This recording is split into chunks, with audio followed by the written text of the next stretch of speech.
Halo semuanya, perkenalkan nama saya Farah Destiana. Di sini saya akan menjelaskan materi tentang penerapan Pancasila dalam kehidupan berbangsa dan bernegara. Penerapan Pancasila dalam kehidupan berbangsa dan bernegara diantaranya adalah 1. Dasar Negara Pancasila.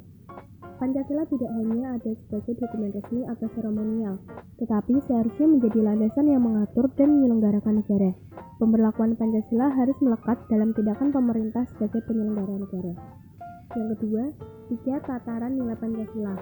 Yang pertama, nilai dasar.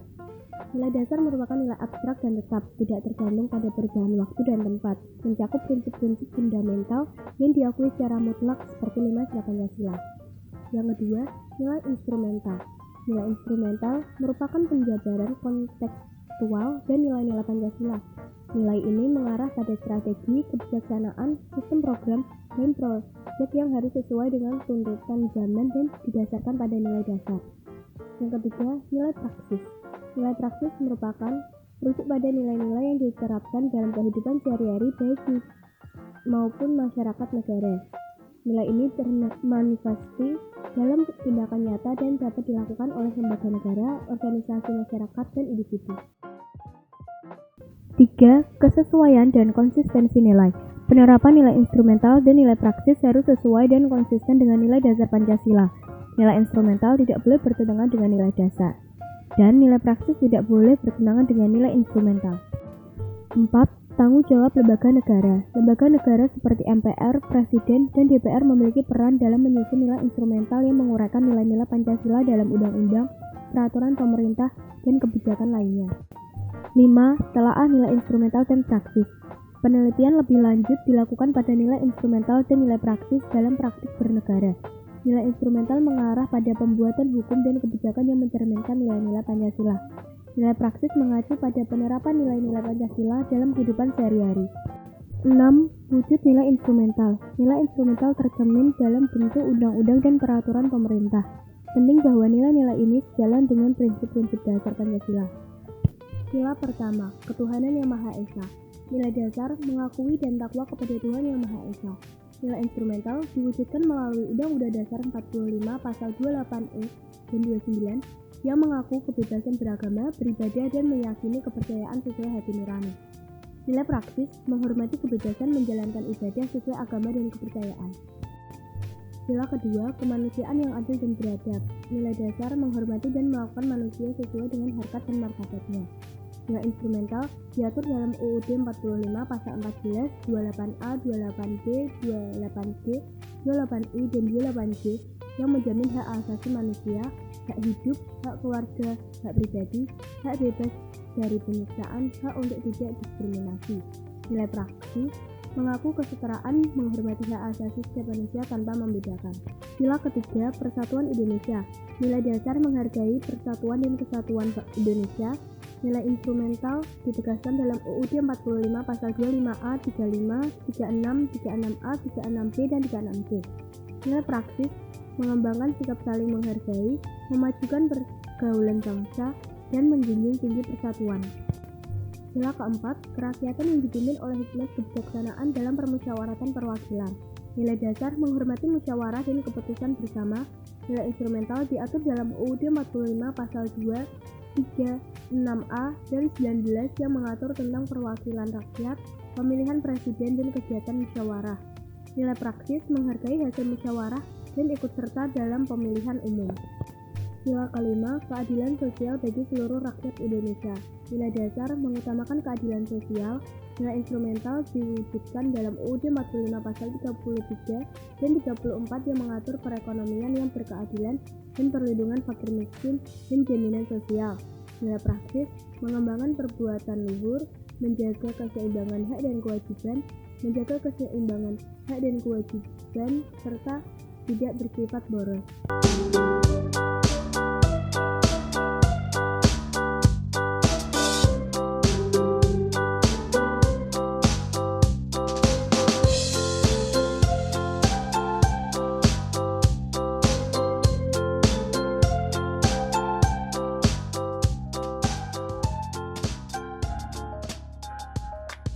Anak-anak, hari ini kita kita belajar tentang pengamalan nilai-nilai dari setiap sila Pancasila. Sekarang, mari kita lihat cerita pengalaman Mamat dan Mimi ketika mereka mengamalkan nilai-nilai dari sila Pancasila. Assalamualaikum, namaku Mamat. Hobiku membaca dan bermain sepak bola. Dan ini sahabatku. Halo teman-teman, namaku Mimi. Aku dan Mamat bersahabat sejak kami TK loh. Rumah kami juga berdekatan. Hobiku menanam bunga dan membantu ibu memasak. Nah, teman-teman, ayo belajar bersama kami. Kami akan menceritakan pengalaman kami ketika mengamalkan nilai-nilai dari setiap sila dalam Pancasila, baik di rumah maupun di sekolah. Ini adalah pengalamanku ketika sholat berjamaah bersama ayah, ibu, dan saudaraku. Selanjutnya adalah pengalamanku bersama ibuku ketika sembahyang di tempat ibadah agamaku, yaitu di wihara. Jadi, Mamat dan aku tidak pernah meninggalkan kewajiban untuk menyembah Tuhan kita masing-masing. Nah, ini adalah pengamalan sila pertama Pancasila ketika kami di sekolah. Saat itu, kelasku dan Mamat mendapat jadwal sholat duhur berjamaah di sekolah. Karena agama dan kepercayaanku berbeda dengan teman-temanku, jadi aku memilih menunggu teman-temanku di halaman musola, supaya aku tidak mengganggu mereka yang akan melaksanakan sholat.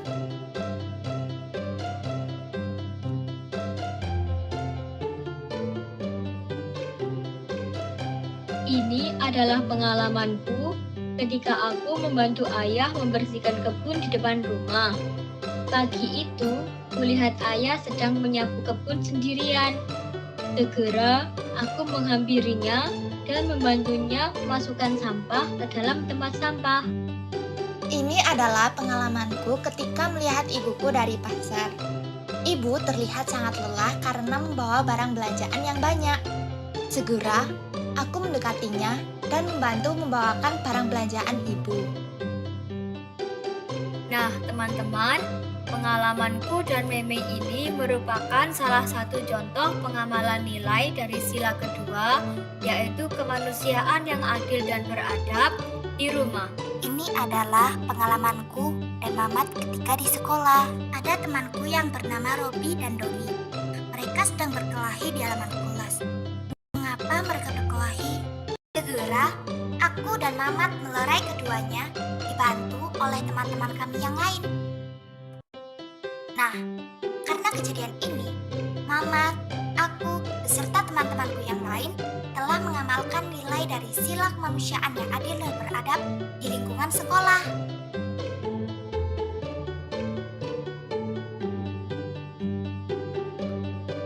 Teman-teman, pernahkah kalian di rumah diganggu oleh adik atau saudara kalian?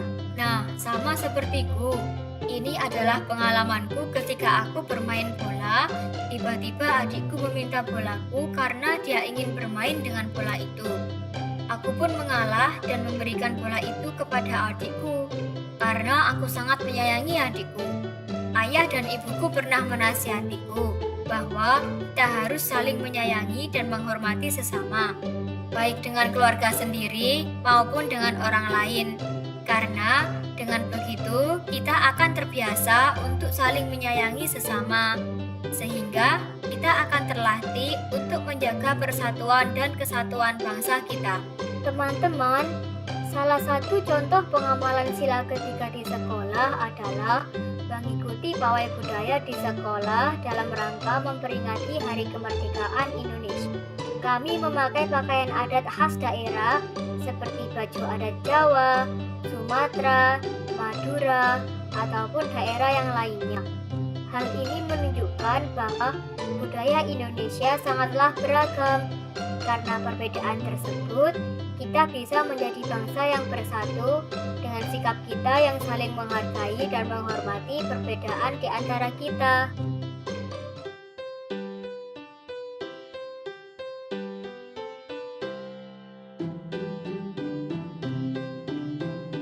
Teman-teman, Menghormati orang lain dan menghargai pendapat orang lain ketika bermusyawarah adalah suatu sikap yang mulia. Seperti halnya yang keluargaku lakukan. Kami sedang bermusyawarah bersama menentukan tujuan di mana kami akan berlibur. Ketika bermusyawarah, keluargaku saling menghargai pendapat anggota keluarga yang lainnya. Teman-teman, ini adalah pengalamanku di kelas. Ketika bermusyawarah menentukan siapakah ketua kelas kami. Ibu guru yang memimpin musyawarah kelas ini dengan baik. Ibu guru juga menuliskan di papan tulis beberapa nama temanku yang akan dipilih menjadi ketua kelas. Lalu, kami memilih salah satu di antara beberapa nama tersebut. Kemudian, kami menuliskannya di kertas kecil yang sebelumnya telah dibagikan oleh ibu guru. Setelah itu, kertas tersebut dikumpulkan kepada ibu guru dan dibacakan siapakah nama yang paling banyak terpilih oleh teman-teman. Setelah itu, ibu guru menawarkan kembali kepada kami. Apakah ada yang keberatan dengan keputusan musyawarah dan pemilihan ketua kelas ini? Apakah semuanya sudah setuju? Serentak temanku menjawab, "Setuju, Bu Guru." Nah, itulah teman-teman pengalaman sila keempat yang telah kulakukan di sekolah.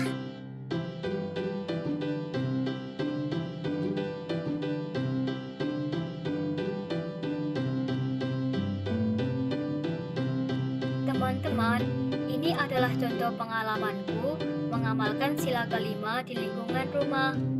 Sore itu, aku membantu keluarga saudaraku dari Papua, yaitu Umbu dan Malik. Mereka sedang menata barang di rumahnya karena mereka baru saja pindah rumah di dekat rumahku. Walaupun mereka berdua berbeda suku denganku, kami tetap harus saling tolong-menolong dan saling menghargai. Teman-teman, ini adalah pengalamanku ketika membantu ibu guru mengumpulkan uang teman sekelasku untuk bakti sosial kepada temanku yang tertimpa musibah. Kemudian, sepulang sekolah kami berencana untuk mengunjungi rumah teman kami yang tertimpa musibah. Nah, teman-teman, sikapku dan teman-temanku ini merupakan pengamalan dari sila kelima, yaitu keadilan sosial bagi seluruh rakyat Indonesia. Jadi, ketika ada saudara atau teman yang sedang mengalami kesulitan, sebaiknya kita bantu. Karena manusia itu adalah makhluk sosial, yang berarti manusia tidak bisa hidup sendiri tanpa adanya bantuan dari orang lain. Teman-temanku semua, kalian hebat karena sudah belajar dan memperhatikan cerita kami tentang pengalaman kami ketika mengamalkan nilai-nilai dalam sila Pancasila di kehidupan sehari-hari, baik di rumah maupun di sekolah. Teman-teman, jangan lupa mengamalkannya ya, seperti kami. Kita harus selalu hormat kepada orang yang usianya lebih tua daripada kita, dan saling mengasihi atau menyayangi kepada teman kita. Dengan begitu, kita akan menjadi manusia yang berakhlak mulia yang sesuai dengan nilai-nilai dalam Pancasila.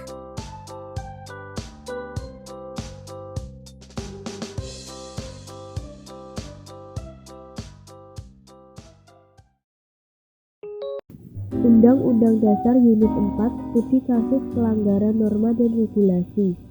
Tujuan pembelajaran yaitu kita dapat mendiskusikan kasus-kasus pelanggaran terhadap norma dan aturan secara objektif dengan memahami berbagai macam bahaya dan dampak pelanggaran norma yang ada di masyarakat, seperti korupsi, narkoba, kekerasan, tawuran, ketidakadilan hukum, dan seks bebas.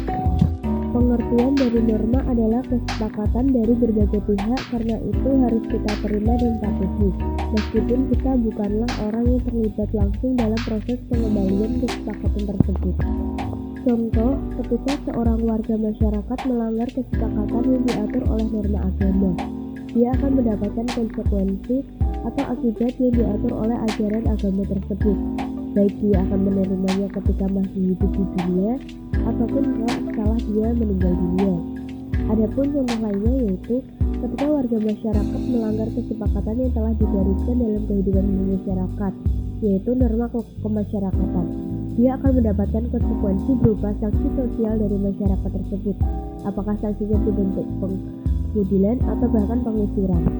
Dampak bagi pelanggar norma terhadap masyarakat yaitu dapat dikucilkan masyarakat atau dicela oleh masyarakat, bahkan hukuman atau denda.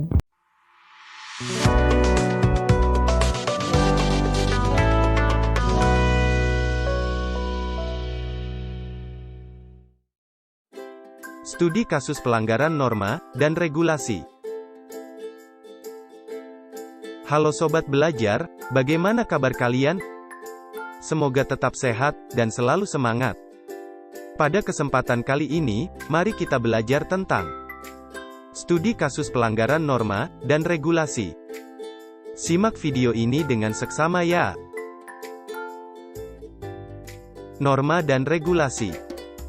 Norma dan regulasi adalah aturan atau standar yang ditetapkan oleh pemerintah, organisasi, atau kelompok masyarakat, untuk mengatur perilaku dan suatu aktivitas. Tujuannya adalah, untuk menjaga ketertiban, keamanan, dan kesejahteraan masyarakat. Mematuhi norma dan regulasi sangatlah penting. Karena melanggar aturan, akan mendapat konsekuensi yang serius, seperti denda, hukuman penjara, atau bahkan cedera fisik, atau kematian. Selain itu, mematuhi aturan juga membantu menciptakan lingkungan yang aman dan stabil bagi individu dan masyarakat secara keseluruhan. Penyebab pelanggaran norma dan regulasi. Beberapa faktor yang dapat menyebabkan pelanggaran norma dan regulasi, berikut merupakan penyebabnya. Kurangnya pemahaman tentang aturan. Kurangnya pengawasan. Tekanan untuk mencapai target atau tujuan tertentu.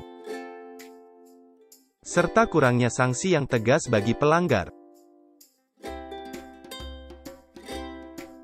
Dampak pelanggaran norma dan regulasi. Pelanggaran norma dan regulasi dapat berdampak buruk pada banyak pihak.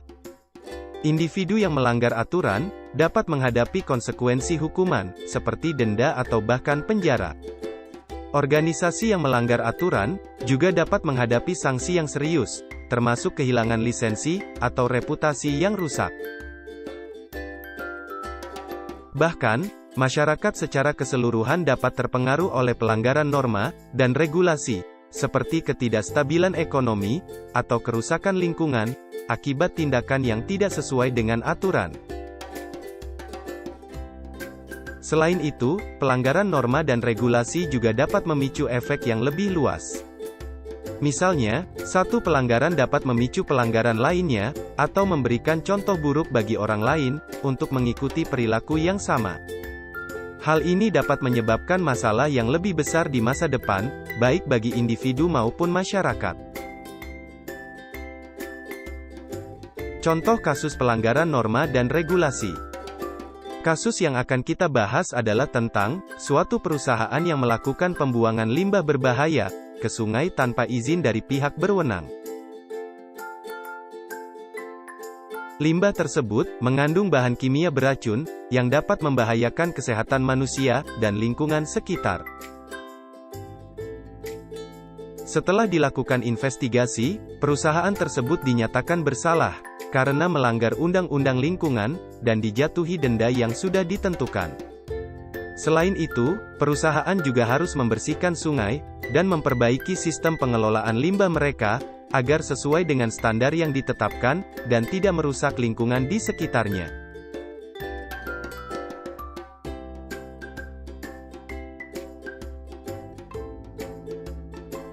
Cara menghindari pelanggaran norma dan regulasi. Untuk menghindari pelanggaran norma dan regulasi, kita harus memahami aturan yang berlaku. Hal ini dapat dilakukan dengan membaca dokumen-dokumen resmi, seperti undang-undang, peraturan pemerintah, dan kebijakan organisasi. Selain itu, penting untuk selalu mematuhi aturan tersebut. Jangan mencoba untuk mencari celah, atau jalan pintas dalam memenuhi kewajiban yang diatur oleh norma dan regulasi. Mematuhi aturan akan membantu mencegah terjadinya pelanggaran dan konsekuensinya yang tidak diinginkan. Maka dari itu, patuhi aturan yang sudah ada agar terhindar dari hukuman. Taati norma dan regulasi yang ada, supaya terhindar dari hukuman.